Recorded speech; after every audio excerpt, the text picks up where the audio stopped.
How do you think, moving forward, Vice President Kamala Harris has visited Arizona many times in the last year. I believe it's 5 times that she's been here. The last 2 times, I believe she was here last month or the month before in Tucson.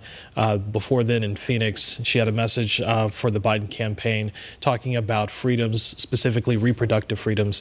She's also been in Flagstaff at NAU talking about education that the Biden administration has done as well. So clearly she has made Arizona a pivotal place to be. Now with her at the top of what could be the Democratic ticket, how does that play into the election here for Democrats in November? Well, you noted Kamala Harris has made several visits here. This is a state where abortion is on the ballot. There will likely be an abortion rights initiative on the ballot in the fall. She has come here to focus largely on abortion. I will say I've seen her 4 of those 5 times. She is a very, very effective speaker. She has a way of connecting with audiences that is rare for a politician. I'll also point out her husband, Douglas Emhoff, the second gentleman, was just here on Friday.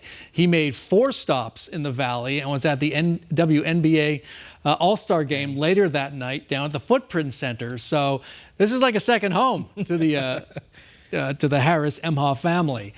She's been very effective here, and if you've been keeping track of these things, you know that our Senator Mark Kelly has been mentioned over the last several days as maybe not just a vice presidential contender, but a possible presidential contender. Today, he threw his support to Kamala Harris. However, you have to believe he's being vetted as a potential vice presidential nominee on the ticket. There are several other contenders.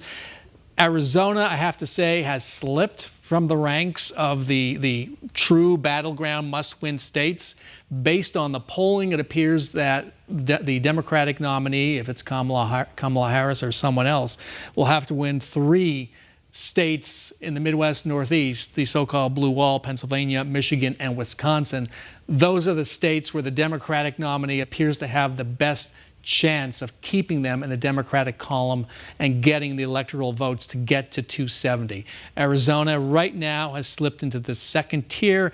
You know, we don't know whether Mark Kelly is interested in being a vice presidential nominee, although that's a hard thing to say no to if you are asked. However, it's unclear how much heft Arizona and where we stand right now will have in that decision.